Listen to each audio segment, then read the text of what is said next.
Okay. Nothing crashed. We are good. We're good. Okay. So, I guess as I get to start with this, let's just start off with, when did you read Poppy War, and what was your expectation going into it, and what did you, or did it meet your expectation, I guess? Go ahead, John, if you want to go first. Okay. I pretty much read it like slowly over just this month. It was probably the first time. It was the first time I read it. I don't know what I expected. I've heard a lot of good things. I expected it to be very rough, in terms of like how brutal it could be, and it definitely lived up to that. So yeah, I mean, it pretty much was exactly like what I thought it was going to be. Okay. Yeah. So for me, I kept hearing that the series was really dark and like a grim dark book, a dark fantasy. So the second two acts are dark and grimdark, but the first act kind of threw me for a loop a little bit. But overall, it was. So I went in with the expectation of it being more grimdark, but it was 2/3 grimdark and 1/3 something else. No, I saw you said that. Yeah, I saw that too. I'm actually surprised because I thought I wouldn't maybe like the beginning either, because I normally don't like the school setting, but I was actually really invested in Rin and like seeing her desperation like come to fruition. So I actually liked almost like every part of the book, actually. No, I agree with that. My expectation, like you guys, definitely, I thought it was supposed to be a very dark book all the way through, because it's sold as a grim dark. Not really sure what that entailed, just that dark. Yeah. But I thought the first part was just that character building, but at the same time, everything that Rin goes through just to build herself up was incredibly dark to me, and just really telling us who Rin was as a character. And then you get into part 2 and part 3, and it truly hits home for me. And that's why I really loved it. And it hit home for me. I loved the book, as you might have seen. Yeah. I read it in one day. One day. It was impressive. Wow, I didn't see that. That's awesome. But it was also extenuating circumstances for one day. And then... So, Steve, I didn't see. So, did you end up liking it? Because it sounds like me and Liz definitely liked it. I didn't actually see what your final thoughts were. Yeah, I liked it. Overall, I thought by the end it was a fun read. I'm glad I read it. I liked it, but I didn't love it. So I guess that's a good way to describe it. I'm not a big fan of the school setting, so that might have been part of the reason why. And I did like that she struggled when she got into the school to keep up with everyone else, and she destroyed her reproductive system to focus on. And we're doing spoilers, right? Yeah. Okay. I said spoilers in the video. Too late. If anyone's here and they watch it with no spoilers, I don't know what they're doing. So I did like that about it, because it seemed at first that it came a little too easy, and then when she was struggling when she got to the school, and that was pretty. I'm guessing that'll come into play later in the series, when I'm sure that'll have some kind of major repercussion later. Well, again, it's spoilers. At the end of the book, she's the last of the spear people. Mm-hmm. So that automatically, to me, seems like it's going to be a big part of the later series. She can't have any more babies, or she can't populate the spear population, and she's the last. I actually wonder, because I'm a huge Phoenix fan, I wonder if there's gonna be any sort of like rebirth lore put in there, like maybe the kind of like burning. I mean, I don't want to like cop out that really important decision of her doing some like mutilating her body in such a way. Like, that was really powerful, because I think we all know what that means and signifies. But I wonder if that may be a thing where she may be like, in the end, like burn out her body in like some like glorious Phoenix fashion, and maybe like rebirth and heal those organs. It might be. But at the same time, this is a very dark phoenix, right? Not Yeah. necessarily the healing portion of the Yeah. lore. Very revengey Yeah. and angry. Yeah. Um, so I guess we're doing the spoiler part. Who's your favorite character? Let's just go to that one. There's a lot of interesting people here. Do you have a favorite character? And why? There was a lot of people. Like, I really like Jiang, the teacher. I always love me some good, like, quirky professors. Like I said, I think that really helped the initial school setting. Like, I loved how he was just going around being like really weird. I really liked the wholesomeness of like his goal, and it always made me really sad. Like, I actually really liked initially how Rin wanted to respect him, and she did for the most part, but at a certain point she was just like, he doesn't want me to have this kind of power and do what I want with it. And so she was really struggling with, and so I think when she finally decided to officially lie to him and be like, I'm just going to pretend to go along with it so he'll keep teaching me my power, that's like when like I finally hurt, and I was like, no, I was like hoping for so long. So yeah, I really liked him. I think he was a very interesting and deep spiritual leader, and I think that I heard that we're gonna get a lot more of him in his past in like 2 and 3. So I'm looking forward to him. Yeah. Well, I think Alton was probably my favorite character in the story, just because, you know, I think he was one of the more interesting characters, and actually, I think it's Jang was probably my least favorite character in the book. Not even Rin. Everyone hates Rin. I'm surprised. No, I think she was a little bit. I think she was a little bit bratty, but I think that's to be expected for the age group that they're in and what they're going through. So I kind of understood it, and I think Jang is supposed to be annoying and frustrating just because he was frustrating Rin so much. So I get why he was, and I think so. Mission accomplished with that, I guess, but he was probably the most frustrating character for me. But he's so lovable in his frustrations. I will say that to go off of what you're saying, I definitely understand how we don't know Jiang's backstory. So it's like how he's acting and how he's giving his like philosophical values. We don't quite understand. We're just like, okay, this is a guy like who has a lot of like up high feelings. With like we're like with Rin, we understand where she's coming from and why she acts so bratty. So at least if you don't like her character, you at least can understand why she acts like that. But yeah, with Jing, we don't really know his backstory or why he's acting so like uppity about everything. Yeah. Mm-hmm. Yeah, I think there's a lot more to Jing that we don't know yet, and I'm sure that'll come in the later books. But they've set up. There's a lot of revelations for that character and what's to come. So I'm excited to learn about his history because I think it'll probably be interesting what he's been through. I'm sensing a connection, and correct me if I'm wrong, between Jiang and the Queen. And wasn't there a third character in that lore? Right? The Dragon Emperor, isn't it? Thank you. Yeah. So, yes, I'm hoping for a lot more of that because I'm very excited. Was it confirmed that Jing is the third person, the gatekeeper? I couldn't remember if that was okay. I think so because they keep referring to him as the gatekeeper in the later half of the book. I can't remember if it was part 2 or part 3. I couldn't remember if that was like specific or not. But yeah, that was I feel like that was built up that was kind of clear, and I was like, did it say it? I can't remember. Mm-hmm. Yeah, no, I thought it was great. No. And then I guess we can move on to the shamans then. What did you think about the magic system, the shaman magic system in this book? It kind of reminded me of almost like a superhero team up a little bit because they all have their powers and they all use different forces. Cue the X-Men theme song. Yes. It really reminded me of like a X-Men school, like an I expected Professor X to be there somewhere. But yeah, I thought that was an interesting take on it, which was fun.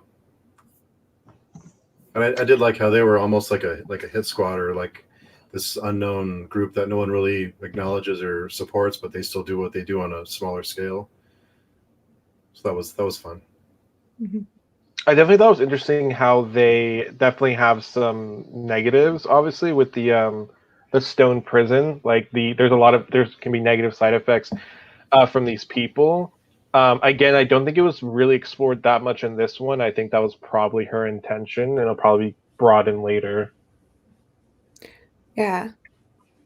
I go back and forth because I haven't read the other two books, but it almost feels like she really developed this series, and it wasn't just, oh, I'm going to write this book and then number two and number three, but all three were thought through. And even though the shaman group was introduced so late in the book, she's going to develop them more in the second and the third, and that's really nice. Yeah. Like we had talked about a little bit before we started the stream, is I try to remember that these are trilogies, or there's multiple books in the series, so try to be patient and try and remember it's not just one book. This is all for a reason. So just have to have faith and put up with the annoying character for a book or two, and then it'll make sense. And then I'll probably end up really liking him later. So, well, I feel like even, I don't know if you guys are fans of Mistborn, but I feel like Mistborn was very Vin was not as bad as Rin. Funny how similar names are. But that was one of those books too, where it's like as long as I can see the logic into why they act like this, I can tolerate them. It's like maybe not I don't like them as a person, but I like their character. I feel like I can definitely see that with her maybe growing better in the second or third one. Maybe we're supposed to continue to hate her. I'm not sure. As long as I can see why she did the things she did, especially after just rereading that chapter 21 with that massacre, what Rin does in the end feels like so heated. I'm like, I can understand it's horrible, but I mean. So do you agree with her decision at the end of the book? I feel like in hindsight, I can agree that it sounds like, or I feel like I can agree that at that time, it makes sense that it would happen. I think in hindsight and us being so detached, it always feels like that. But like I just reread that chapter, and that is like they seem to have no remorse, and like I mean, they even said it like they don't treat them as human. I can't remember I really bad names, but like Nakars, like they're not treated as human. The Mugans do not see them as people, and it's like just so horrible. So I can definitely see like if you're not detached, and with all that stuff so fresh in your mind, and I think it might also have something to do with like fear too. It's like I think there's a lot of like mixed emotions and why she did it. I think she was scared to be hunted by them or not seen as human by them, but also she likes the power that she has to be able to do this. So it's like all of it's there. But yeah, obviously genocide's a no, but I definitely understand like why it happened. A hard no for me, but I do see a justification there. We're all in agreement there. Yeah, I guess. No genocide. Yeah. But I guess that's a good. So chapter 21, the massacre, right? I know R.F. Kuang based, I guess, the second half of the book off of the Second World War on the Japanese and Chinese side. Mm-hmm. And that's chapter 21 is based on the raping of Nanking. I guess, what did you think about how graphic that chapter was? Do you think it needed to be that graphic? Do you wish it wasn't? Or do you wish maybe it was more graphic? I mean, what are your thoughts on 21? I thought it was graphic enough because I thought they wanted to be powerful and be impactful. So I thought that I don't think it was too far. I thought it was probably about right. It was far enough to where I think they wanted it to be moving like the way it was to impact the story. And why Ren does what she does. I almost think maybe if I probably wanted to see more of the reaction to the stuff that was happening more than just a description of it. I think maybe that's why it maybe could have seemed unsettling. It's like you're just going through and you're like boiled babies, people's tongues cut out, genitalia in their mouths. It's just like there's a lot of description, but there wasn't really enough reaction to it. I think when you get to maybe Kate and the way Kate explains it, you kind of get a lot more of his reaction. So yeah, it's like I would prefer to see the reaction to it instead of just a description, because then it maybe seems like, is this so necessary if we don't really see how they're reacting in that moment to it? So you would have rather, so I guess from my understanding, you wish Rin would have been maybe a part of the massacre rather than experiencing it after the fact? Well, not really like not really a part of it, but just we actually see a reaction to it. Like I said, I feel like she was just, I mean, I guess shock and like is part of it. Like basically you probably could walk through it and not see it, but it felt weird, almost as if like people are just reading me off a list of all the bad things that happen instead of her, becoming ill at it, or talking about how like the silence is so like deafening, or just something that describes how Rin is feeling instead of us just being told all this like gruesome stuff happened and Rin doesn't like react to it. So we don't, I mean, I'm not saying you have to justify how Yeah. horrible it is. I think we all know. But yeah, it just felt like she was like a shopping list of all these terrible things that have happened instead of us actually living through it as a narration of how Rin is reacting to make it feel more like a story. Mm-hmm. That's interesting. That's a good point. I can see that.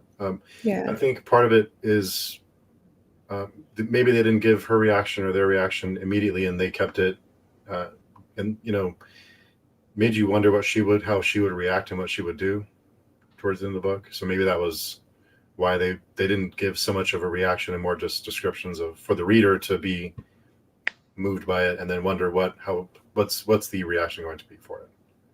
Yeah, that too. Cool. I almost felt her reaction though was saved for when she met, I think her name was Cora. Venka. Vrenka. Yeah. At the end when she was reintroduced to her after they went to war and how awful things have gone. And her reaction versus when she was talking to Kate was so different. And then you just see for the rest of the book how angry she got until the ending. Yeah. And her decision there. I think it goes back to her childhood too, and how she was raised and how she was treated as a child, and that just kind of built up over the years. Well, especially like you said, especially when she talks to Venka, that scene is obviously, I mean, well, first off, it's definitely way more horrible than how Kate described it, because Kate wasn't put through anything. That's saying, you know what I mean? Yeah. He clearly lived through it, which is awful. Like that image or the idea of them pretending to be dead for weeks or days is awful. But he wasn't put through anything like physically like that, or as Venka, like just everything she described. So and that could have been Rin. I mean, they even specifically say like Venka only lived because she was a female. And so I think Rin, whose whole thing started off with her not wanting to be this baby making factory, and that's how she kind of goes off from there. I can imagine that hit her like a lot harder and differently, because that's her fear right there. That's what she tried to like leave basically. Yeah. It's very interesting because besides a couple of main female characters, I mean, you have Venka, you have Cora, who's in the shaman group, and then there was one female instructor. You have, I think that was it for female role models for Rin, or female characters, and all the rest of the characters Rin is interacting with is male. Yeah. So why do you think Kwong decided to do that in this story? And do you think that'll change in later books? Go ahead, John. I think that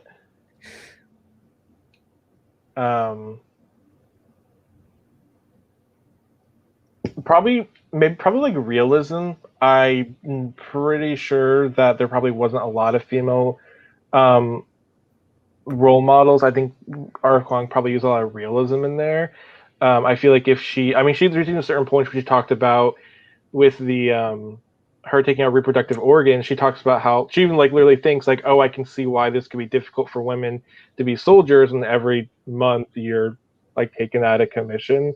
So I think she even not only backed it up with probably real life history, but even like I guess logic inside the story. So maybe she wanted to keep that realism and not have maybe like stronger leaders. But I know there's also like she's also clearly creating like an antagonist against her with the Empress, who's a strong female like warrior. So that might be kind of like interesting. Oh, I like that. Yeah, that was good. I completely forgot about the Empress stuff. So did I until you said it. Yeah, I think those are good points. I totally forgot about the Empress too until you just mentioned it. And the whole it never even occurred to me about, and I wondered how the other female soldiers or women in the school dealt with that every month, because it took her out of commission for a few days, and I wonder if they had the same trouble and how they dealt with it, because it never even occurred to me that would be, obviously, but it kind of like, oh, I wonder how they would handle that. But I think it spoke to the steps that she took to keep up and to succeed in the school. It was interesting because when that did happen, they were kind of looking down on Rin, her two dorm mates, saying, "Why did you do that? It's kind of ridiculous. Now you'll never have kids. This was a bad decision," right? It was interesting, right? The very nuanced ways that Quan developed Rin in that first part of the book, along with the minimal female characters that she had, but just comparing it to the other sorry, there was a phone call. The other male characters in the book. Wow. Yeah, I think also, let's see, I feel like I lost what I was gonna say. I was thinking about it was definitely something about I think it was a good amount of like I feel like, okay, I remembered. I feel like it definitely did a really good job of presenting definitely a very like feminist angle of like how it's like so bad for a female, but also adding in that it's not hopeless for them. I think she really balanced realism with still having a character that's female who has struggles and sees like why it was so difficult for a female of that time or any time. It's, I guess it's not completely related to what we're talking about, but yeah, I just feel like Tracy did balance that that she balanced that imbalance of like sexism and stuff like that in this kind of world. I think that was all like really done quite well. She balanced the imbalance. I really like how you said that. Yeah. And there were so few women in the school too, and and I thought it was interesting that that they all kind of shunned her, and towards the end, when after everything that happened, they had a bond together after everything they'd been through, and they had grown older. So they felt, I think, vulnerable with each other towards the end, because of, even though they didn't get along too much in school, they still had that bond together. And after everything that happened, they brought them closer together. Well, I actually like how they did that with a lot. I mean, now, there wasn't a ton of other students they could have added, but even like Najah, who at the beginning, I was like, I hate this guy. Like, I hate this bully. And even by the end, she's so angry at Atlan for like leaving him.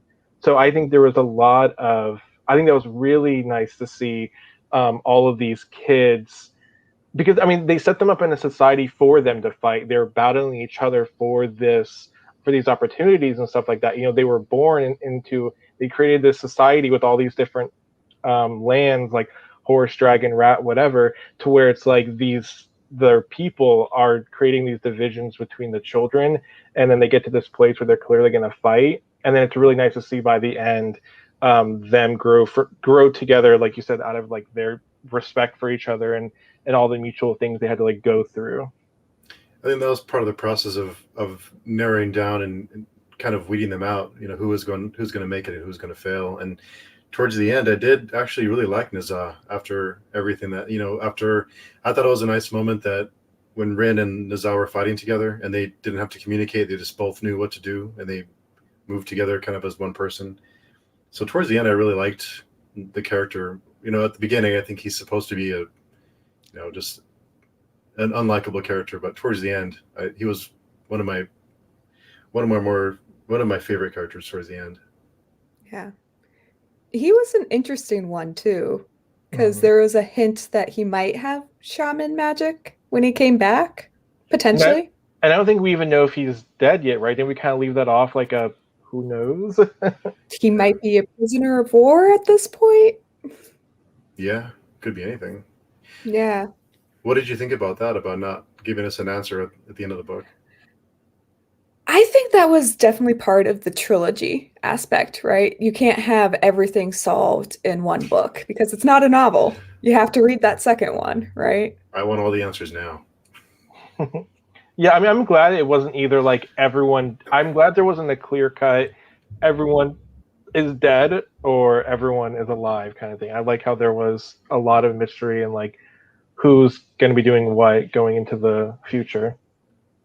I think it added to the chaos of the situation and of the moment that everything is just in flux and nothing's certain. And I think that added to the feeling you had in that last act, especially with everything just being upside down and everyone's terrified. Yeah. I mean, the war's still going on too. The war never ended. Yeah. I mean, yeah, they just don't have an island to like return to. And then just like flooded their land, so I don't know. Sounds like a headache for anybody. Yeah. To me, though, it also sounds like a cycle of hate, right? They already hated people. Now they don't have a home to go to. All their wives and kids are dead. Parents. So they're just going to be angrier and angrier. And how's it going to end? I don't remember, do we know why, besides just maybe hate, do we know why Mugen is attacking them again? Was there like a really good like reason? Really good reason? I don't think it was clear in this book. We might get that answer later, unless I'm Steve. I'm not sure about that one. Yeah. Yeah, I don't know if it's just like, hey, they're just fighting a war because tensions are high and like that's why we're fighting again, or if there was like something to it. I think it might have something to do with the Empress. I mean, like the Empress did go on that ship and stab Tyr, or not even stab him, whatever she did to Tyr. That was a lot of stuff that she did.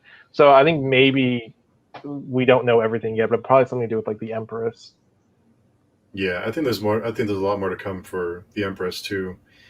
But I did wonder, I was looking up the name to be sure, but in the last act, I think it was the last act, with Shiro, the doctor that's experimenting on Rin, was that and I'm not too familiar with the historical events, but was that like a reference to like the Nazi doctors and things they had during that time? Yeah, I'm pretty sure it's the, I want to keep saying apocalypse, but that's not it. What is the word? Holocaust. I think it's called this. I think it's called like the secret Holocaust or the unknown Holocaust. But yeah, it's I mean, the thing was definitely based off an event in actual history. So the unknown Holocaust, when they refer to that, I know that's the raping of Nanking or the Nanking Massacre. Okay. But there was a Holocaust doctor that was experimenting on his victims. And I don't know if that was intended as a nod to that, but it definitely felt like it to me, at least. Yeah. And I could do some research and come back. That's the first thing I thought of. Is it seemed pretty on the nose, the things that they would do. Yeah, I'm sure it was definitely inspired by, for sure. Yeah, and I did notice in the chat they're talking about the pig. The pig. Yeah. Yes. Oh, poor pig. I love that part. I love how it started off where I was like, oh, that's so sweet. And then even by the end, Rin is like, I hope you chop this up into bacon. And then like she leaves it off and she was like, kind of want to feel bad, but it's the circle of life, I guess. Yeah, the whole part was a trip. Have you guys ever seen Secondhand Lion? It's a movie. Uh-uh. Ooh, a really long time ago. So there's a story in that movie that's exactly like that. Like you'll have a pig when it's a baby, a piglet. You'll take it up to the mountain every day, bring it back down, and you'll become stronger. And that's all I could think about when that scene started. And it's, if you've seen the movie, if you've seen that, it cracked me up when I was reading it. I'm just glad they didn't do a. I thought he was gonna do this kind of like one of those tropes where he was gonna make her kill the pig by the end. Because I think that's kind of a thing where they're like they make you train with an animal, and then you have to like kill the animal either show you're strong or that you have empathy. I feel like you never know the story's gonna go with it. Like, do you want the character to have no heart and be a warrior, or if they do kill it, they're like, you don't have a soul, so you can't be with us. So I'm glad I didn't go that deep. I feel that would have been very out of character for Zhang, though, because he's not teaching her that kind of hardening your heart. At the time, I definitely didn't know that. I don't think we didn't know enough about him at all to know what his intentions were. True. Yeah. Very true. What was its name? Does anybody remember what they named it? Did she give it a name? I forget the name. There was a name for him. There was a name? I thought so. I thought there was a name. Pig? I thought it was just Pig. I thought they gave him a name. If anyone in the chat knows if that had a name or not, but I could have sworn they gave him a name.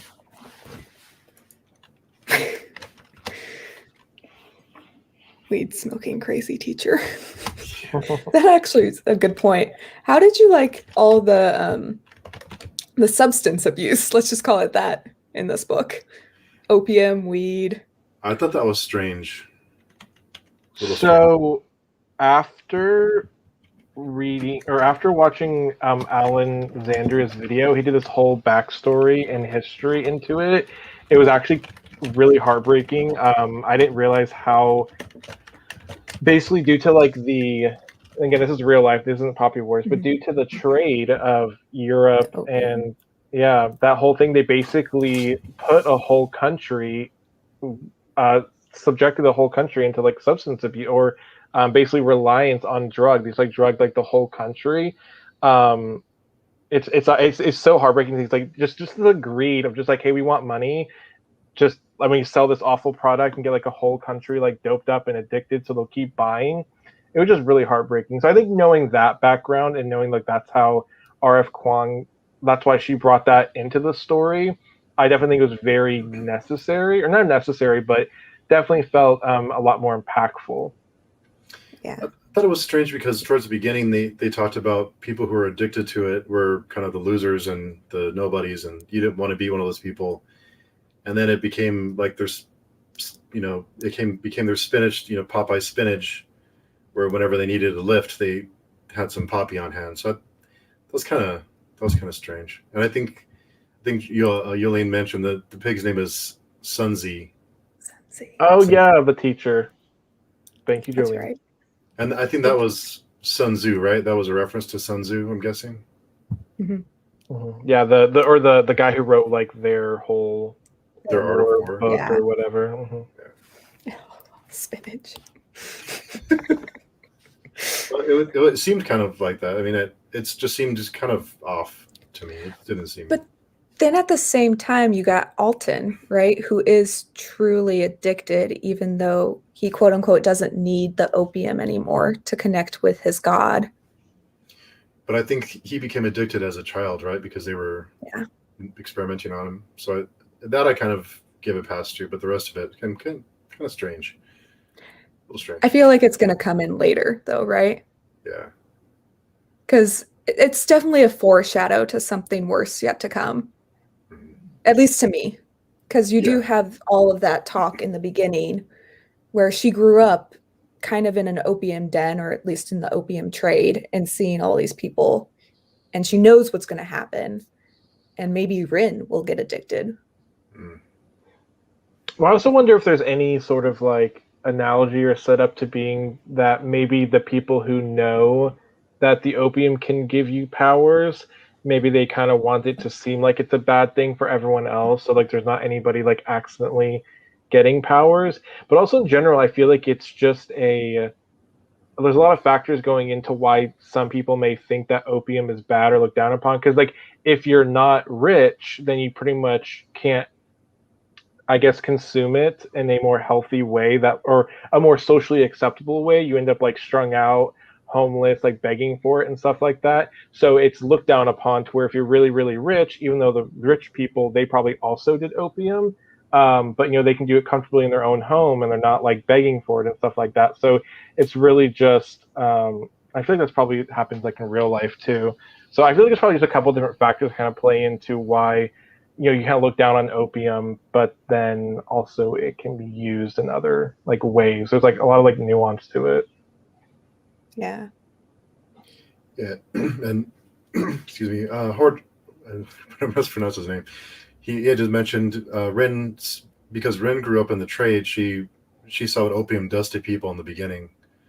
So, and I have heard some people.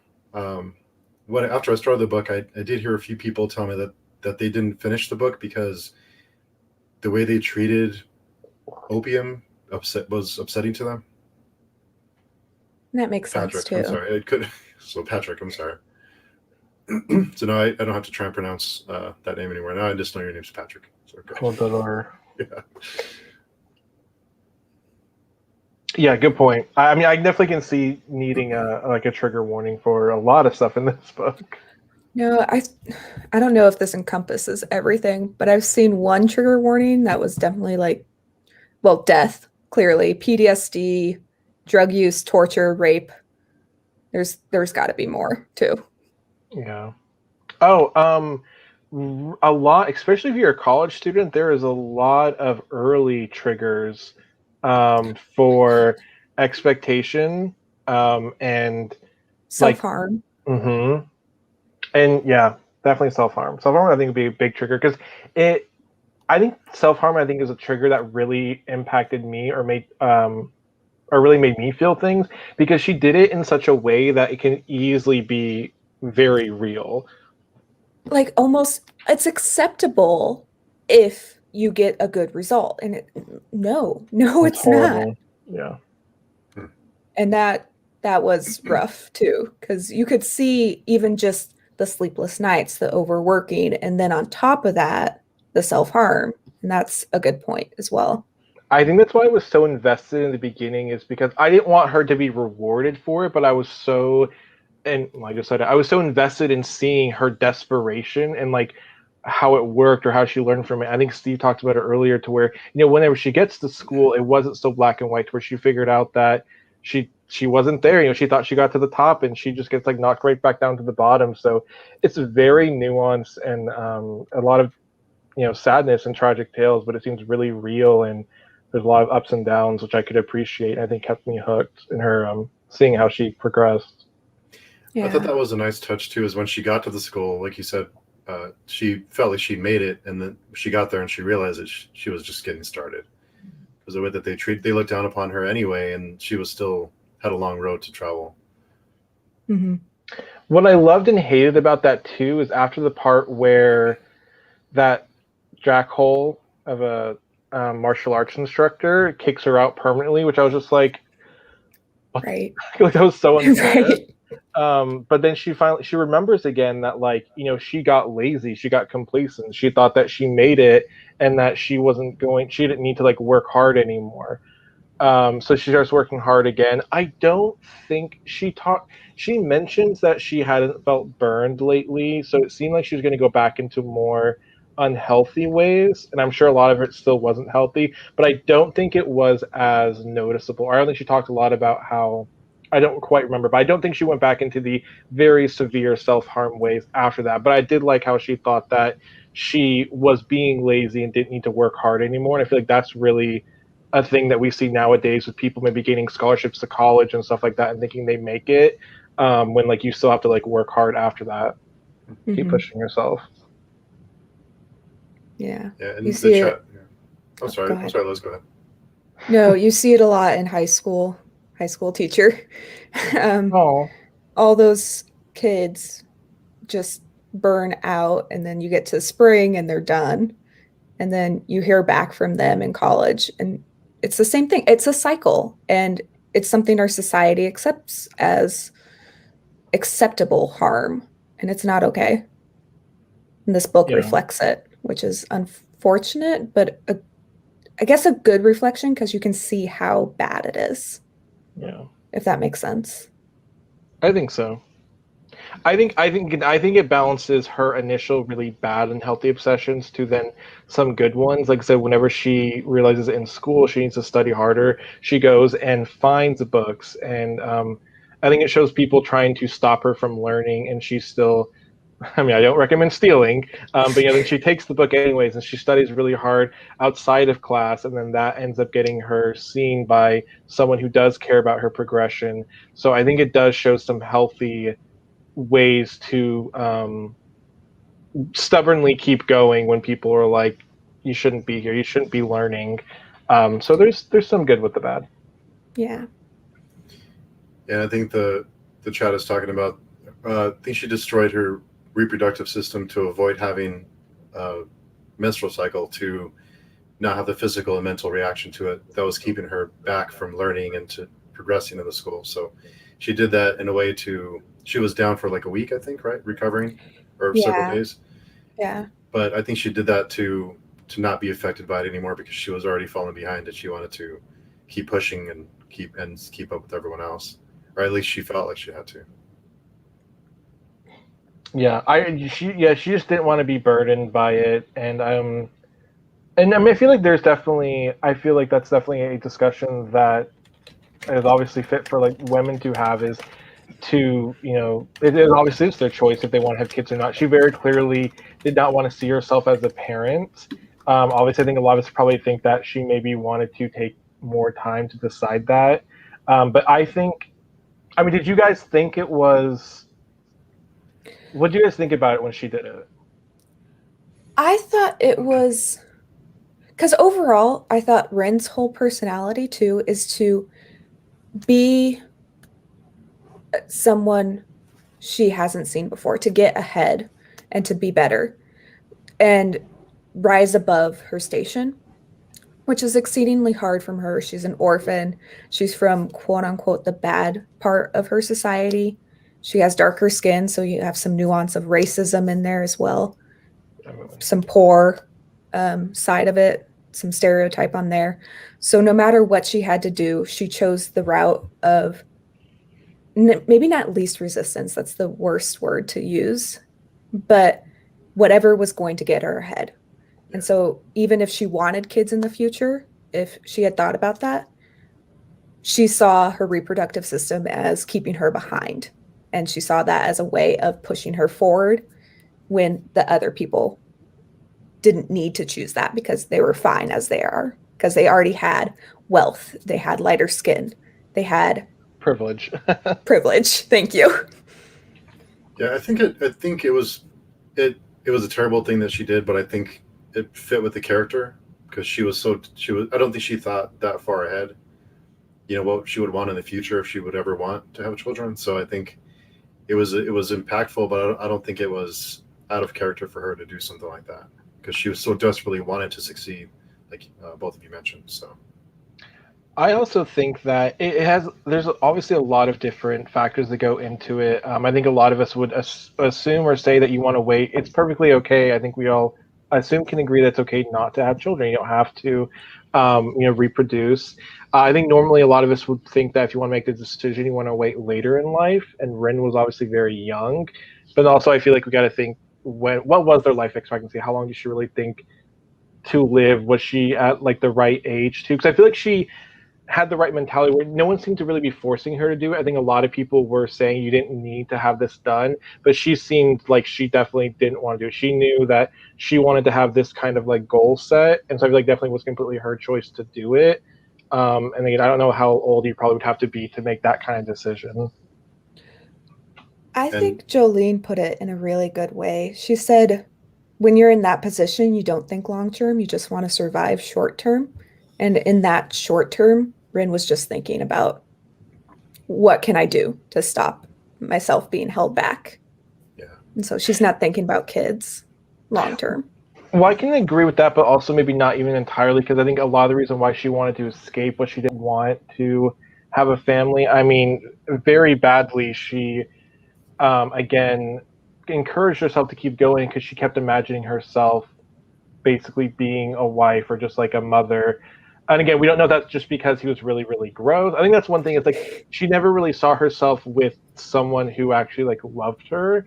So maybe that is why it's another good thing is like, one day she maybe could find somebody who maybe she just hadn't found the right person to want to have a family with. So I guess there's just a lot of life experience that she could have gone through that could have changed her mind. And now she like can't, now she like doesn't have that option anymore, which is really sad. But I think she was thinking pretty long term, and she's been thinking about it for a while, that like she wanted this life path to, be a general, be, as Steve said, a role model, be someone different. I think she was thinking long term. It's just sad that she has a lot more experience that she could have lived that could change her mind, and now she won't be able to.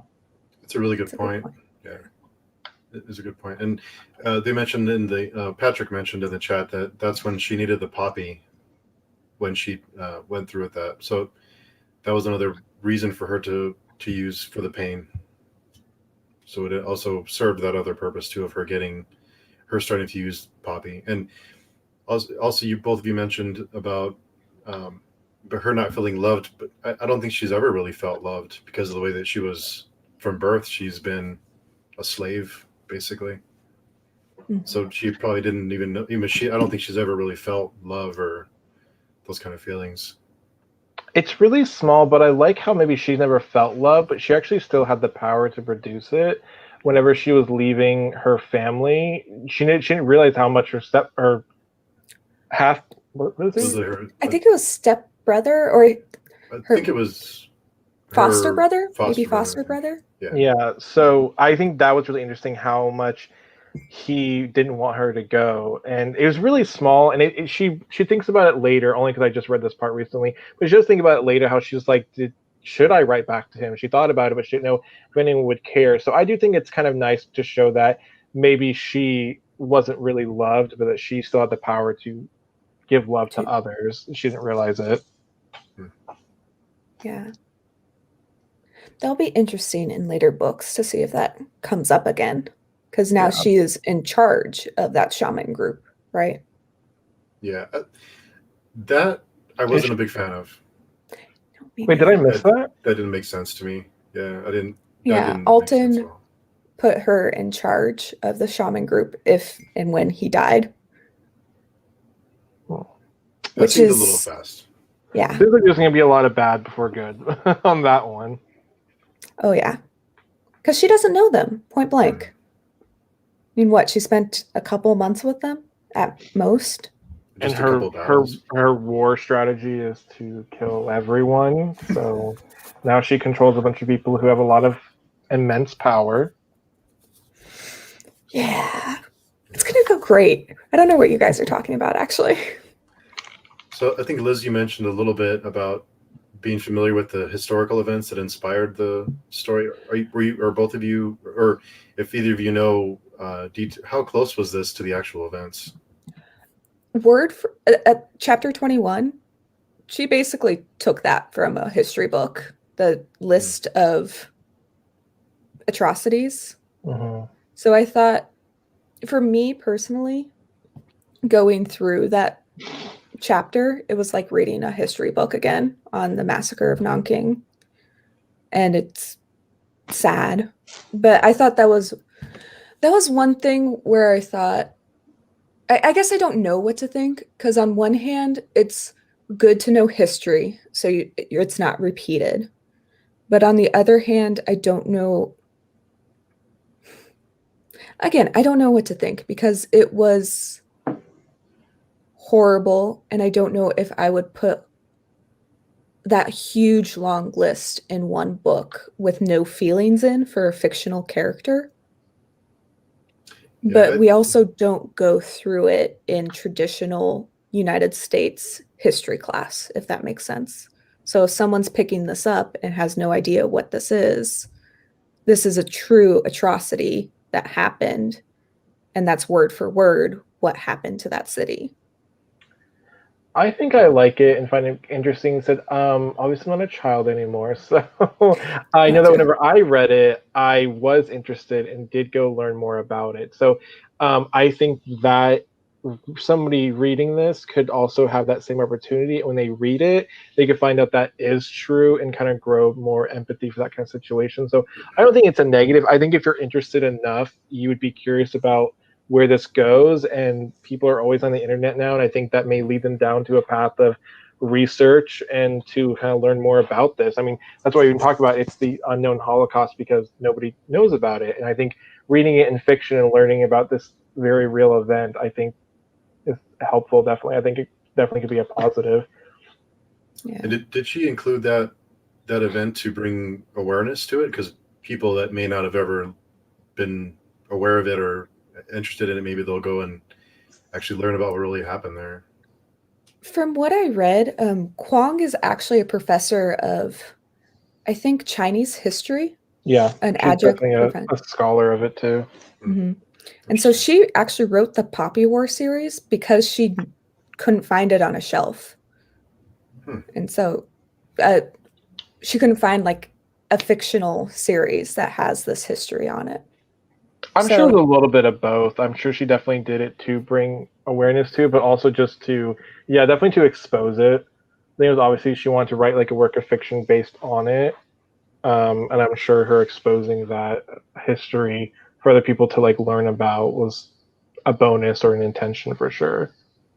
I don't know if you guys know about Revenant Reads, the booktube channel, but he had just read The Rape of Nanking a month or two earlier, and it was so I thought that was because I didn't know much about it until he talked about that book, and I went to go buy it, and it was sold out on Amazon. But I started making the connection that it was the same event. So for me, it makes me interested in looking into it. Yeah, a really tough read. It sounds like. Yeah. I know the second and third book is on the Chinese Civil War. Yeah, the Chinese Civil War, which is a little bit after World War II. And that one I don't know too much about, so I'll have to do a little bit reading before or after I finish the second and third book. So I'm excited about that. Do they follow the second and third? Oh, I'm sorry, Poppy War, yeah. Yeah, sorry. Yeah, no, Yeah. just making sure. So yeah, I thought that was, and that chapter did read like a history book. It felt like you were reading a history book. I think a lot of part 2 and 3 definitely takes some of. I think the narration definitely takes a bit of a backseat. I think there is a lot more explanation. I was talking to a friend on Discord, and she was talking about how, and it made sense to me that she felt like she was more detached from all the events that were happening. We're more told about it than actually like going through it. So yeah, I think part 2 and 3 definitely goes more into like history and less like narrative, like story. Yeah, it makes sense too. It'll be interesting because I know this was Kwong's first novel, and I'm wondering how she progresses as an author too throughout the series. And for her first novel, it was pretty good. I mean, I actually liked a lot of the writing. There was moments where I was just like, I just liked the way it was being told. Even small, really, not everything was like beautiful writing, but it showed really small moments of talking about like all the colors in that garden and like the glowing mushrooms, and and obviously some of the stuff was very, as we talked about, like reading a textbook and talking about some of the gruesome stuff. But I know the part that actually stood out to me grotesquely was talking about the dogs and how she described how the dogs are growing around with like bloated bellies from feeding on it. I was like that was, because again, that brought something alive into something dead. So you're talking about all this dead stuff that's just like past tense, and now you see something happening currently. You can see the aftermath. It was just, I don't know, something about that. It was really small, but like that impacted me just thinking about those dogs roaming, like feasting, being bloated. So yeah, she had some very strong writing. I think some really pretty moments with like other things that could probably just be like passed by and you don't think about later, but were nice when you're reading it at the time. That's a really good point. She did handle both sides of it pretty well, pretty even. Which is why it's It's a good book. I like it. I've heard nothing bad about 2 or 3. I think I've heard most people say 2 they like the most. Oh, I've heard the end Okay. of 3 is pretty divisive. Either you love it or you hate it, and which makes me excited to read it because I want to know what happens. do you want to hate it or do you want to love it? I want to love it, of course. I hope I do. Either way, it's fun to chat about, right? So either way, it's good to talk about and to process. So I mean, honestly, I really love it. I think it's also a really strong time for us to find a book about Asian culture like this, just due to our own. Liz, are you in America too? I am, yeah. Steve, you I'm are, in- right? Mhm. Okay, so yeah, I mean, I mean, it's obviously not just centered in America, but yeah, everything about like the hate on Asian culture, definitely very prevalent now within the past year or two, since like all the coronavirus stuff. I think it's really important and that we find books like these that show their culture and heritage. So I'm really happy that we actually found this book and are reading through it now. I'm definitely looking forward to 2 and 3. I'm for sure going to read them. Oh yeah. I wanted to pick up 2 as soon as I finished 3. I actually, while we were doing this, I don't know why, but I put it on my wish list. I forgot because we are doing these for June and July, right? Mhm. Which actually, July is my favorite month of the year because it's my birthday month.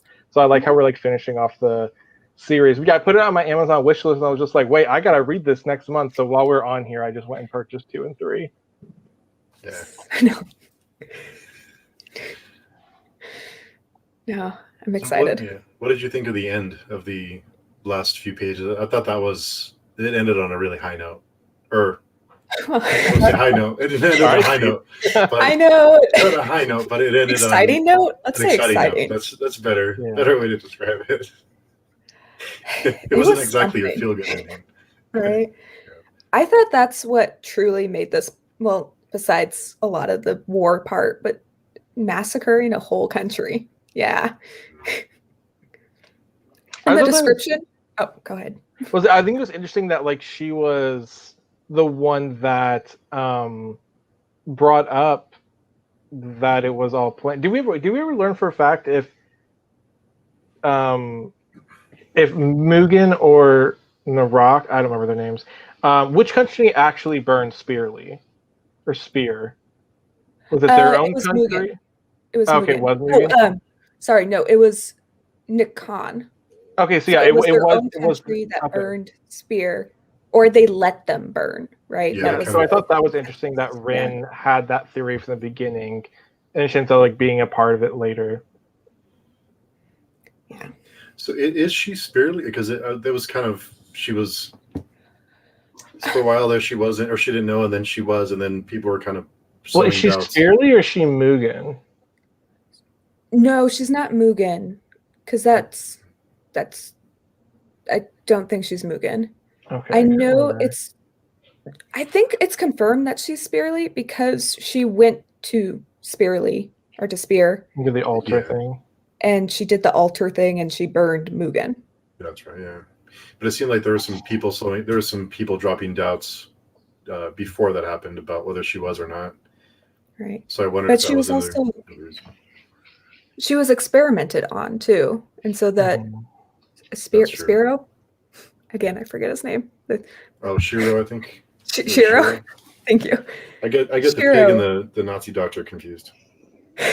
Their names are similar. Understandable. Yes. But he was pretty convinced she was Spearly too. Mm. But I thought it was an interesting ending though too, and it definitely went off with a bang. You can say that. That's a good way to describe it. But yeah, she's definitely Spearly. I'm literally rereading the last page. Yeah, she said she was the last Spearly commander of the Psyche and a shaman who called the gods to her bidding, and she would call the gods to do such terrible things. Okay. Love that for you, Rin. Can't wait for that healthy attitude. Yeah. So it kind of makes you wonder what direction she will go if she'll, she's already doing these things, and how far will she go? Sensing a lot of rage, at least for the second book. But you can only be angry for so long. It's exhausting. It's exhausting to be around angry people too, not just like to be angry. It's true. Yes.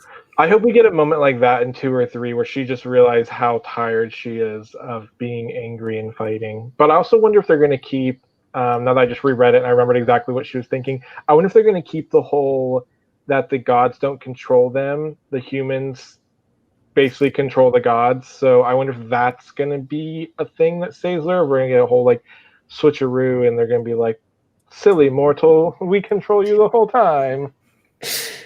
Both. Maybe. No, it'll be interesting because I don't know. It'll be interesting.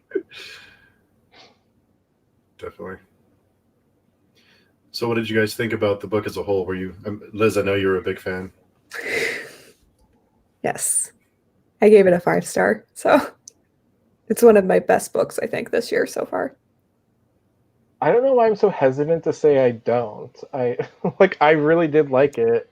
I just feel like for some reason like I shouldn't like it as much as I do. Like I just didn't see like a ton of problems with it. I think it was very powerfully done. Like I said, even I enjoyed how there was a lot of dark stuff, and not just the general term. I liked how there was again stuff to back up how dark it was, and like Rin's reasoning behind things.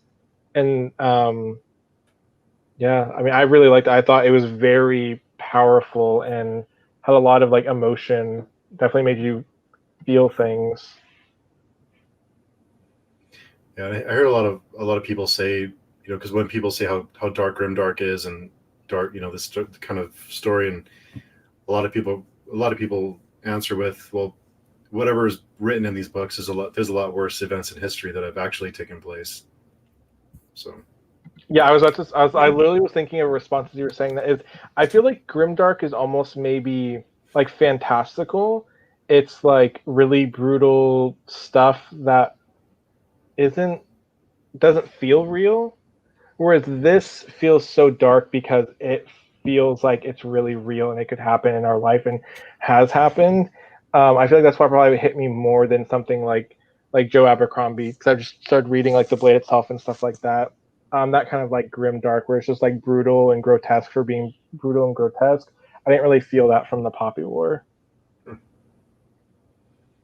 think this book is a lot darker than even First Law is. I don't think First Law is very dark. Well, I mean, it's dark, but it's not.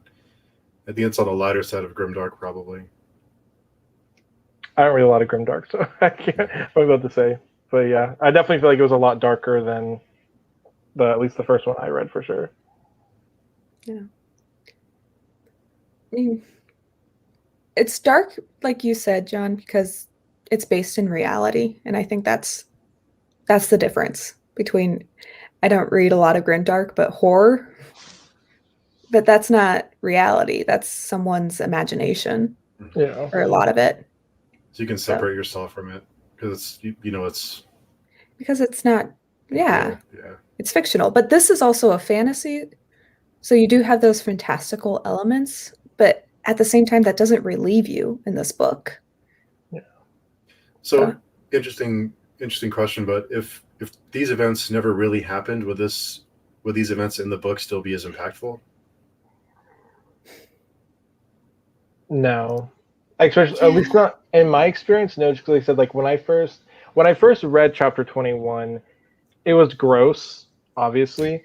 But I feel like I was actually thinking, I was like, I feel like I should be more horrified by this, but I will never be as horrified until like I really know what this is like, and I never want to. It's one of those things where it's like, because people are always like, oh, how could you read that and not be affected by it? I'm like, because we have no comprehension for this. Like, we can't comprehend how awful this is because we just don't live in our lives, like don't like reflect that. So I feel like I wouldn't fault anybody for being like, it was like fine, because like you just have no comprehension for that kind of thing.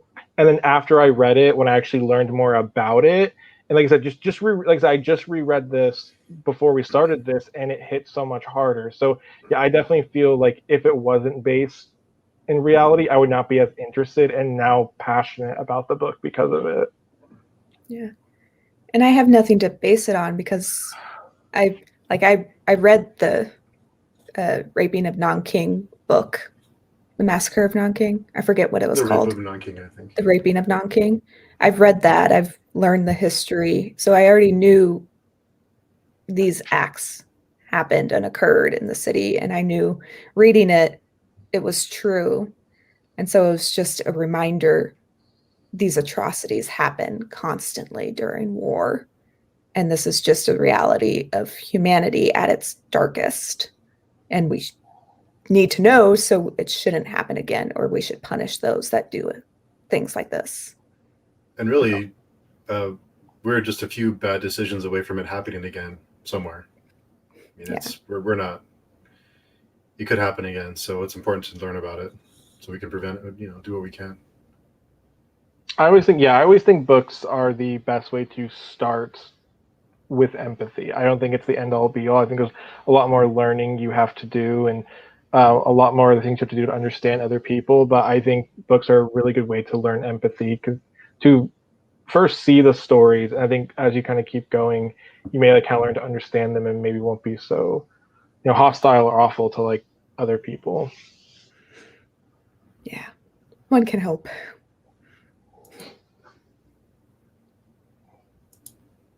Definitely. All right. I'll just Ready ready for for the chat. Oh gosh, are we missing anything? Let's see. Oh, Patrick commented that she's in Chinese Studies from Cambridge, an MSc in Contemporary Chinese Studies from Oxford. Yeah, she's well learned. Yeah, I think that came across in the text. It did have. It was, like I said, it was like reading a history book. Yeah, I don't want to say you have to have a degree to write a good book, but I mean this one, No. and I just read Fireborn, who is written by a like political, I think science like major or something like that, who got a degree in political science. And just like, it helps. You guys write some really powerful books when you have a degree about it. It's like, I mean, just as a writer myself, it'd be nice to be able to write things without having a degree in this.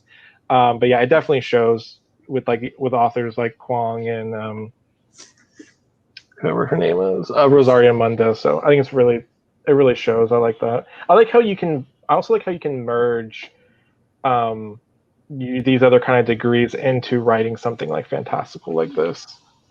Right. I think just being aware of history helps a lot. Just being familiar with history and historical events will give you that perspective to write a story like this. Yeah, in general. I don't want to be mean. I think it would definitely help desaturate a lot of the very common redos, like Beauty and the Beast retellings and whatever, just stuff like that. There's definitely no shame if you like it, and there's definitely stuff you can find in those books. But yeah, I think if you pull from a lot of these, clearly there's a lot we don't know, just like this war and the stuff like that. So yeah, I think if you do know history, there's a lot of other things you can pull from that will definitely help you saturate the market of like people who only are exposed to the same things over and over again. Right. That's a good point. And there's a lot out there. Yeah. There's a lot than just Western history, point blank. Oh, for sure. Yeah, and Patrick from the chat did mention that growing up he did learn very little about it other than World War II and World War I. So to your point, Liz, that's a lot of history that we don't learn about unless we seek it out. I'm sure there's a lot of. I think we normally learn more about the bigger stuff. Or at least what your country is like associated with. I'm sure there's a lot of not just America. I'm sure a lot of other countries that don't know the history of like a lot of other different places. So. Yeah, but it would be nice if world history too, which is a mandatory high school requirement, wasn't just westernized. Yeah, because it's supposed to be world history, not just Western world history. I think it would be nice. That's on me. That's a personal opinion. I definitely agree. I think it would be nice for them to steer the curriculum into maybe what's needed. I feel like knowledge isn't just like a blanket thing. I think they do need to realize what we do need to learn about. And I think it's probably the people that are dealing. I mean, if you want to be in the American audience, if you like want to like be in the American school system, I feel like you should look at what the Americans need to learn.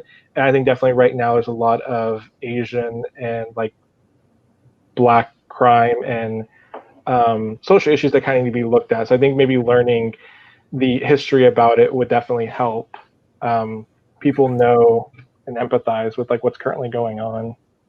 Right. And to your point, Liz, about world history being required course, is it just, do they try and squeeze in Western history and world history because there's a less of an emphasis on history, period? Is that part of the problem, that there should be more of an emphasis on history and not just Western? Yes and no. It's more just they're redoing the same thing that's been happening for decades. So the textbook has been the same for 40 years. 50 years or something. And that's the same thing my parents and their parents before have been taught. So why change the cycle when now we're a very globalized system and our students look a lot different and they're from a lot different areas and they need to know a lot more different things. So maybe instead of world history, social issues. That would be a nice change. But again, that's my opinion. Yeah. I'm not in charge of curriculum. Not yet. Not yet. Not yet. And our friend Stacy from the chat mentioned Sword of Kagan. Have you guys read that? Sword of Kagan? I have No, and the only reason it is a pretty big book. Like I said, I think like stuff like I was actually really glad we did the Poppy War because it's something I've wanted to read for a while. But some of these books I feel like I can only fit in when I have like multiple reasons to. So it's like not only am I interested, but we're also doing like a buddy read and stuff like that. So Sword of Kagan is just a very large book. I like literally have it like right here. There's a Sword of Kagan is just like such a large book, and I don't have a way to easily fit it into my TBR, but I've heard it's very powerful and really well done. Yeah, I think it looked thick, but the actual page count is only, I say only, it's yeah, it's like over 600. That's kind of big for me. The next Poppy War book I think is 700 pages. Oh, I thought that's what I read. So well, I will say I don't mind sequels being long as much as the first one. The first ones, I find it really, because you're kind of learning everything. So it's like when it's a really big book, it feels kind of like you have a long uphill battle.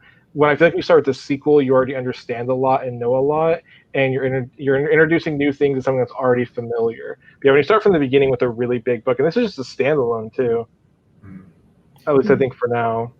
Yeah, so yeah, I think bigger first books I think are a little bit harder to digest. It's true. So yeah, Sword of Kagan is on my list sometime soon, hopefully. It's on my like TBR shelf. That's as good as it gets. The books I know I want to read sooner rather than later. Oh, I guess it is August. Julian's correcting me. I guess we are reading this in August. So yeah, with all these buddy reads, it helps keep me organized and on focus, because you see something shiny and you want to go the other direction. So yeah, it's helping me keep track. Well, maybe I'll join that one then.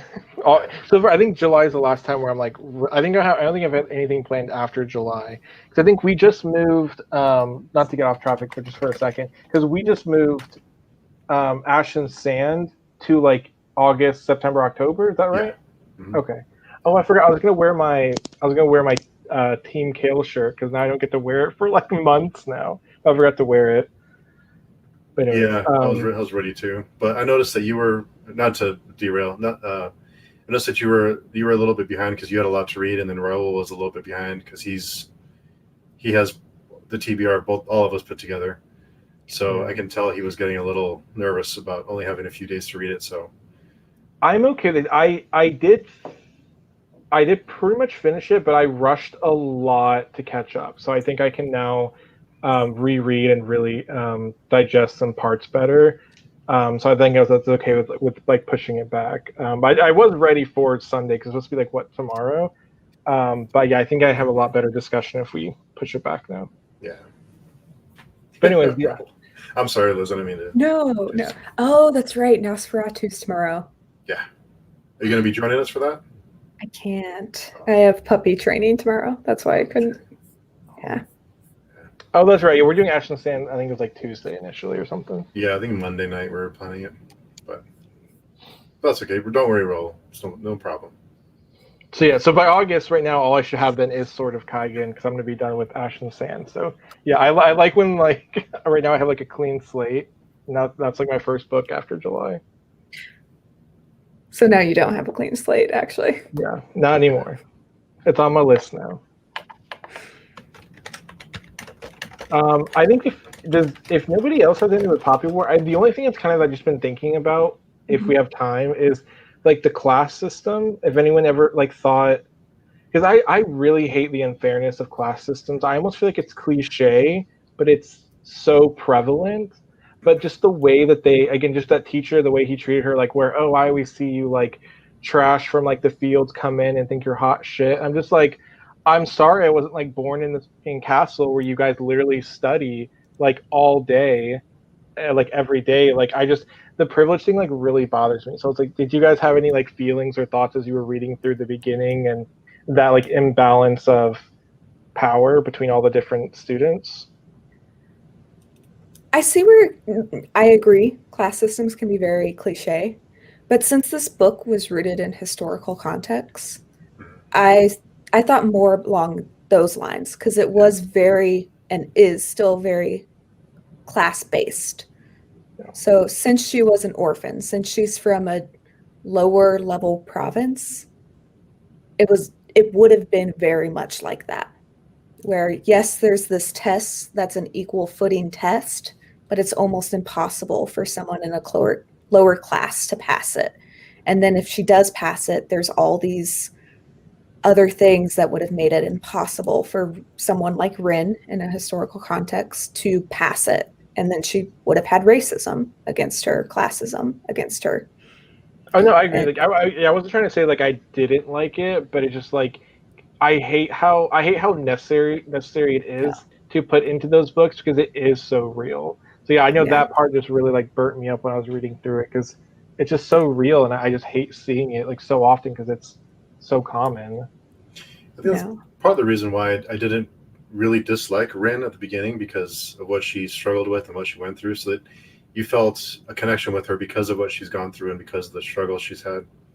So even though she was kind of a little bratty at first, you didn't hold it against her because of what she's been through and the life she's had to survive with. So, and like you said, Liz, because has a historical context, I think I kind of took it as history, not as too much, looked at it give it a different perspective to the story from beginning to end, really. Yeah. But I see where you're coming from too, where classism is very go-to for fantasy. And it's almost overdone a lot if done in a bad way. Exactly. So if it's done right, it works because we all know it, even if a lot of us probably haven't lived through it personally. I think we've seen so many. I think it's just one of those things where it's brought up so much. I think a lot of us are hopefully empathetic to it. I think most of us probably can't understand that imbalance. But yeah, when it's done badly, it's definitely really frustrating. So I think it was done very well here. Like I said, you're right. The historical context and her background makes sense with her being an orphan in like this kind of country. So yeah, it was done very well. It was done so well that it burned me up because it just felt so unfair. It burned her up too. Yeah. Phoenixes. I like phoenixes too. Oh no. I usually like I like the good ones. That's why I think it's kind of interesting. Is like I feel like phoenixes are usually used as a good mythological creature. So them flipping on its head and making it bad is different. Yeah. And I do like that. I really like looking at fantasy in a different light. Yeah.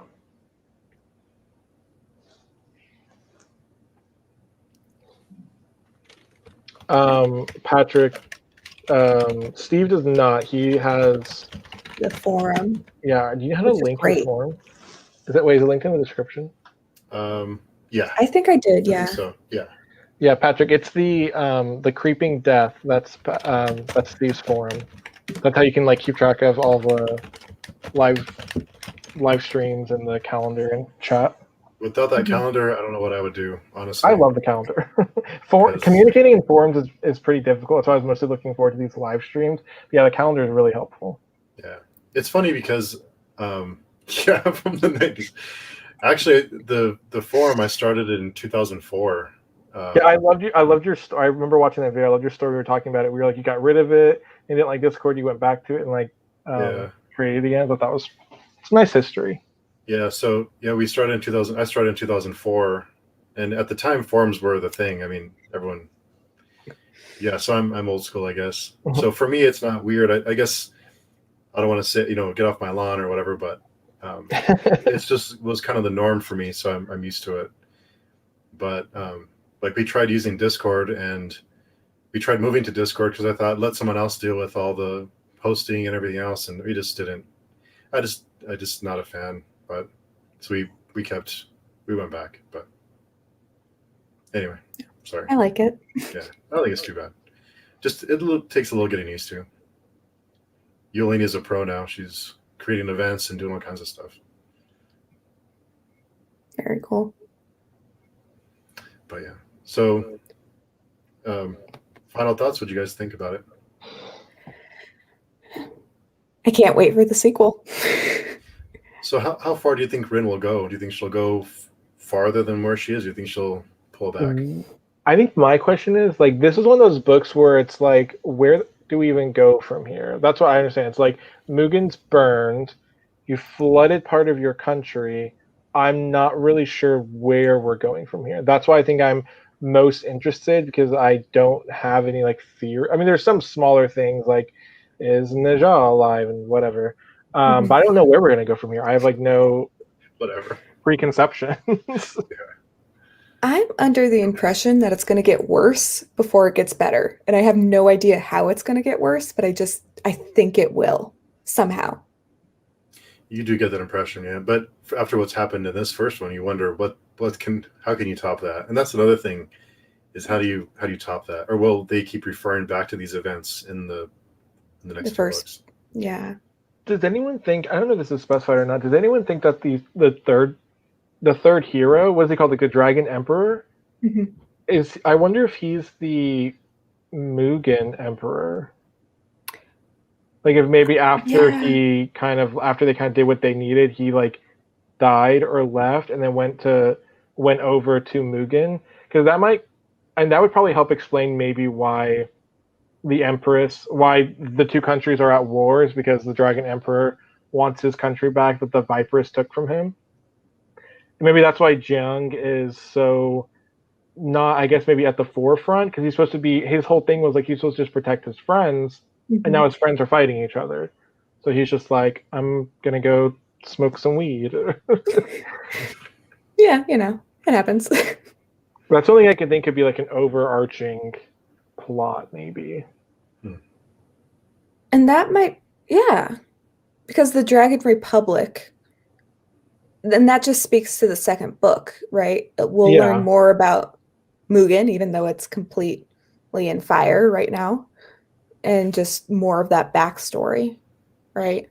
Yeah, that's what I'm wondering. Like, there has to be something that I would hope, if it's probably written well, and if so many people like it, I would assume it's probably going to harken back to a lot of stuff we learned in book one, and the only thing we've really learned is about the trio and the Dragon Emperor and whatnot.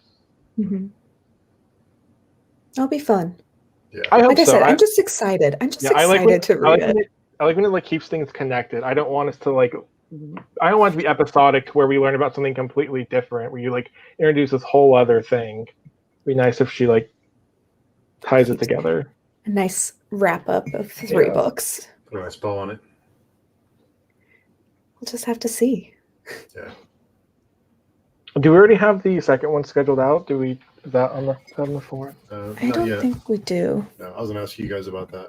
When you wanted to plan that? Let's see. Probably still on a weekend for me. I always work like Monday through Friday. Yeah, either let me see. I think what day works for you, Liz? Probably Saturdays for now. I don't know if Saturdays work for you guys. I could do really early or really late Sundays. Later on Sunday would work for me, like afternoon. Yeah, afternoon. Probably we- after 12 my time. So, That would be perfect, actually. So I can get a couple hours of sleep when I come home. okay. Because Let's see. I would say if it's a Sunday, I would do the 13th or probably the 13th would be the best day for me next month, or maybe the 20th. We have Black Tongue Thief on the 20th. So that the Or week maybe prior would work. Oh, the 20th? Let's see. I think maybe the 27th might actually work for me too. Let me check. Oh, the We have- 27th would be great for me as well, actually. Can we do? So you're an hour behind me. We have the Malice or Valor at 12 my time. So would 2 o'clock your time work? Oh, yeah. Would On that which work day? on the 27th? Oh, yeah, that would be perfect. Would that work for you? That would be 4 o'clock your time, Walker. Yeah, I'm Central Time, so it's That would be 4 your time, right? yeah. What did we say? You're an hour ahead of me, so right. I'm sorry. So if it's 2 p.m. It's Pacific your time, PM your time. Then it's 3 Wouldn't p.m. it my be- time. Be 4 p.m. Central. Right? Or am I? oh gosh. I'm easier with Eastern Time. So wait. So what time is it for you, Liz? If it's 2 p.m. Pacific time, It would be 5 p.m. Eastern. Eastern time, yeah. Then yeah, 4 p.m. for me. Okay, so it'd be 3 p.m. So I'll put it in right now. What's actually while we're there, 'cause I haven't put that in there. When's Valor? Valor is that same day at 1 p.m. your time. Okay. Let me put that in on my calendar before I forget. So, well, I'm sorry, Liz. We said 4 or 2 p.m. your time, right? 2 p.m. my time, yeah. Okay, got it.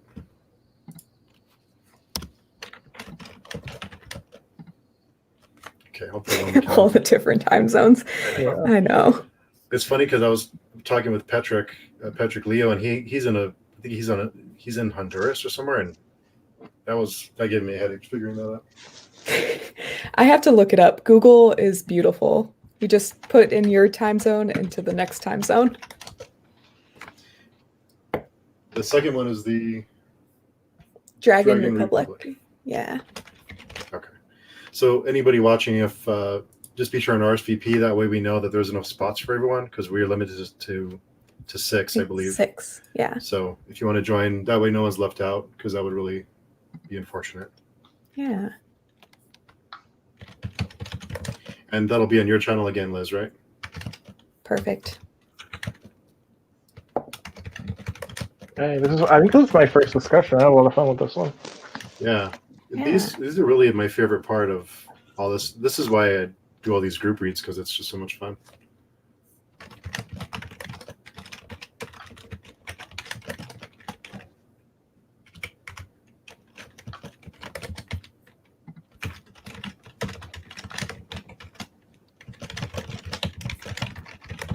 Oh, I didn't know you guys were doing Cyro's Claw too. Is that how you pronounce it? Cyro?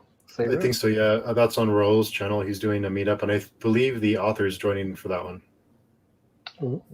Yeah, so and we're doing a discussion with the author too. It's Monday. Yeah. Yeah.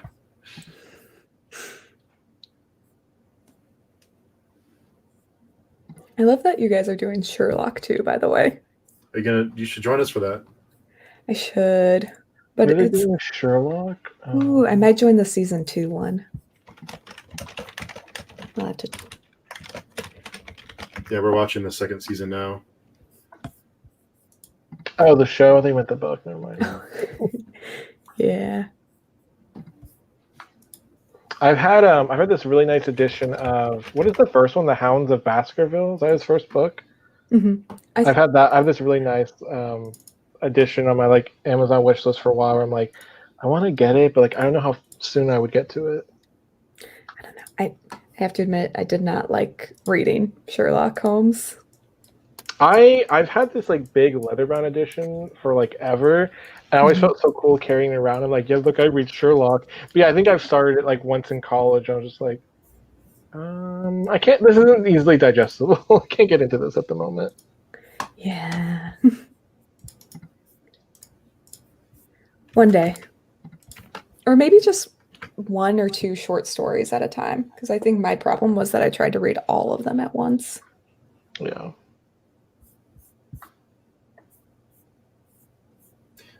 So Liz, you're a 5-star for this one. What did you rate it?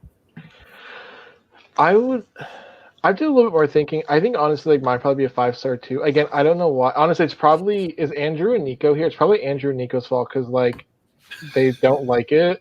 So I feel like I'm like maybe I don't like it that much, but like I can't think of like very many negative things to say. But also I've had so many 5 stars this year that it's either I'm having a really good year or I need like better expectations or be more critical. But I literally probably say like 5-star at the moment. I didn't really see a lot I didn't enjoy. Yeah, you're just having a great year. Take it. Yeah. Yeah, I have a lot of good ones. Yeah. If you enjoy it, you enjoy it. What about you, Steve? I'm gonna sound like a negative Nancy because you guys haven't rated so high. No, just tell us your rating. Your rating's yours. Different. Let's switch it up. I would give it a 3. I liked it. I didn't love it, and that's only because of the first act.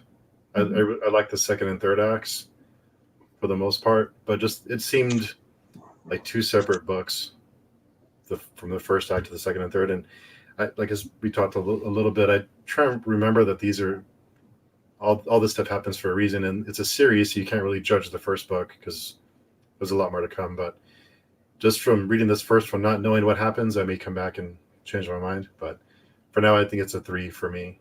I liked it. I didn't love it, but I'm glad that we read it. Right. Yeah. Thank you. Okay.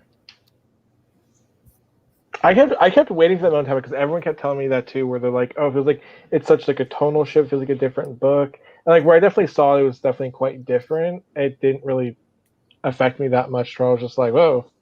So I'm glad it didn't like hit me like that, where because everyone I feel like was like telling me that. I was like, "Oh no, what's gonna happen when I get there?" No, it just got better. It did get better. And again, I think it's also funny because Steve, you didn't like the first part. I loved the first part. The first part made me want to keep going because I was so invested in Rin and what was happening. And I think once you're kind of like, Rin, you're getting a little crazy there. There's a lot of other stuff that I liked that helped me like want to keep going. So Yeah. that I think it just worked out for me. It really worked for me the first, second, and third part. I was really enjoying it. I was really enjoying it until she got to the school, and then it felt like it dragged a little. I'm not a big fan of the school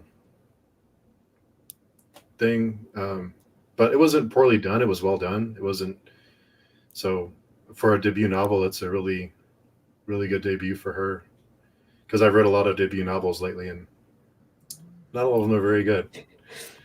So impressive. Is for a first one, it was really, really well done. I agree. Well, my family is waiting on me to go meet them for lunch, so I'm gonna hop off. This is really fun. I've had such a good time. I'm looking forward to next month. Yeah, Well, definitely. thank you. And it'll get better from here, hopefully. I think so. I feel like the rough patch is already gone. Like because I haven't heard really many good things about the second and third one, so I feel like it can only get better from here. All right. I'll see you next month then. All right. I'll see you guys. Have a good weekend. See you later. You too. Cool. Okay. You have a great weekend too, Steve. You too. Have a good one. If you done with your dog training, we have that Nosferatu tomorrow. If you can make it. No, I'll definitely try. But we'll just see how Sam works out. Yeah. Awesome. Thanks for hosting. Great job with hosting the first one. No, thank you too for coming. Definitely. Thanks everyone Bye. for chatting. Yeah, thanks everyone. Bye.